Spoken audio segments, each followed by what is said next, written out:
ఆంధ్రప్రదేశ్ రాష్ట్ర ప్రభుత్వ ఉద్యోగులు మరియు పెన్షనర్లకు సంబంధించిన అత్యంత కీలకమైన 12వ వేతన సవరణ సంఘం ఏర్పాటు విషయంలో ఒక ముఖ్యమైన ముందడుగు పడింది. దీనికి సంబంధించి గ్రీన్ సిగ్నల్ లభించినట్లు అధికారిక వర్గాల నుండి సమాచారం అందుతుంది.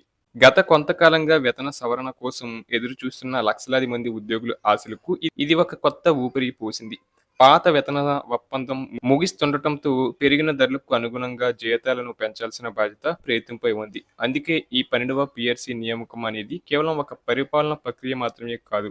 అది ఉద్యోగుల జీవన ప్రమాణాలను మెరుగుపరిచే ఒక గొప్ప అవకాశం. ఈ ప్రక్రియ వేగవంతం కావడం వల్ల భవిష్యత్తులో కొత్త వేతనాలు అమలుకు మార్గం సుగమం అవుతుంది. ఇక రాష్ట్రంలోని ప్రభుత్వ ఉద్యోగులు, ఉపాధ్యాయులు మరియు పెన్షనర్లందరి సంక్షేమం కోసం ప్రభుత్వం ఒక నిర్ణయాత్మక ప్రకటన చేసే దిశగా అడుగులు వేస్తుంది. కేవలం పిఆర్సీని ప్రకటించడమే కాకుండా కొత్త వేతనాలు అమల్లోకి రావడానికి పట్టే సమయాన్ని దృష్టిలో ఉంచుకొని తక్షణ ఉపశమనంగా కనీసం 31% మధ్యంతర భృతి ఇవ్వాలని ఉద్యోగ సంఘాలు ప్రధానంగా డిమాండ్ చేస్తున్నాయి. ఈ 31% ఐఆర్ అనేది ఉద్యోగి యొక్క ప్రస్తుత మూల వేతనానికి అదనంగా లభించే ఒక గొప్ప ఆర్థిక వెసులుబాటు. అలాగే గతంలో పెండింగ్లో ఉన్న డిఏ బకాయిలను, వాటి తాలూకు అరియర్లను ఎటువంటి జాప్యం లేకుండా వెంటనే చెల్లించాలని ఉద్యోగ వర్గాలు కోరుచున్నాయి. ధరల పెరుగుదల దృష్ట్యా ఈ బకాయిలు చెల్లింపు అనేది ఉద్యోగుల ఆర్థిక అవసరాలకు ఎంతో తోడ్పడుతుంది. ప్రస్తుతం రాష్ట్ర వ్యాప్తంగా ఉద్యోగులు మరియు పెన్షనర్లు తమ హక్కుల సాధన కోసం నిర్వహిస్తున్న ధర్నాలు, ఆందోళనలకు మేము పూర్తి స్థాయిలో సంఘీభావం ప్రకటిస్తున్నాం. ఉద్యోగుల డిమాండ్లు కేవలం కోరికలు మాత్రమే కావు, అవి వారి కష్టార్జితానికి సంబంధించిన హక్కులు. ముఖ్యంగా ఉద్యోగుల ఖాతాల్లో ఉండాల్సిన జీపీఎఫ్, ఏపీజెల్ఐ పాలసీల డబ్బు మరియు రిటైర్మెంట్ సమయంలో వచ్చే లీవ్ ఎన్కాష్మెంట్ బకాయిలను ప్రభుత్వం వెంటనే విడుదల చేయాలి.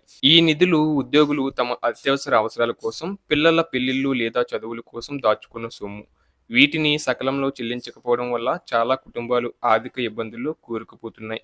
మరొక అత్యంత మానవీయమైన డిమాండ్ ఏంటంటే, ఒక ప్రభుత్వ ఉద్యోగి 30 నుంచి 35 ఏళ్ల పాటు నిరంతరాయంగా సేవలు అందించి పదవి విరమణ చేసిన రోజుని వారికి రావాల్సిన అన్ని రకాల రిటైర్మెంట్ బెనిఫిట్స్ వారి చేతికి అందేలా చూడాలి. రిటైర్మెంట్ తర్వాత కూడా ఆఫీసుల చుట్టూ, ట్రెజరీల చుట్టూ తిరగడం అనేది ఆ వృద్ధ ఉద్యోగులకు చేసే అవమానం వంటిది. అందుకే రిటైర్డ్ అయిన రోజే అన్ని బకాయిలు చెల్లింపు అనే నిబంధనను ప్రభుత్వం యుద్ధ ప్రాతిపదికన అమలు చేయాలి. ఇలా చేయడం వల్ల రిటైర్డ్ ఉద్యోగులకు తమ వృద్ధాప్యంలో ఒక భరోసా మరియు ఆత్మగౌరవం లభిస్తాయి. నిజానికి ఇప్పటివరకు ప్రభుత్వం కొన్ని పాత ఆర్థిక బకాయిలను మాత్రమే చెల్లిస్తూ వస్తుంది. కానీ ఇది ఒక తాత్కాలిక ఉపశమనం మాత్రమే.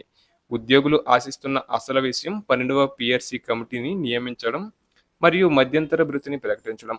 ప్రభుత్వం ఈ రెండింటిపై ఇంకా ఎటువంటి తుది నిర్ణయం తీసుకోకపోవడం వల్ల ఉద్యోగ, ఉపాధ్యాయ లోకంలో ఒక రకమైన అసంతృప్తి నెలకొంది. కేవలం చిన్న చిన్న బకాయిలు చెల్లించి చేతులు దులుపుకోకుండా శాశ్వత వేతన సవరణ కోసం పిఆర్సీ కమిషనర్ను నియమించి నిర్ణీత గడువులోగా నివేదిక తెప్పించుకోవాలని అందరూ కోరుకుంటున్నారు.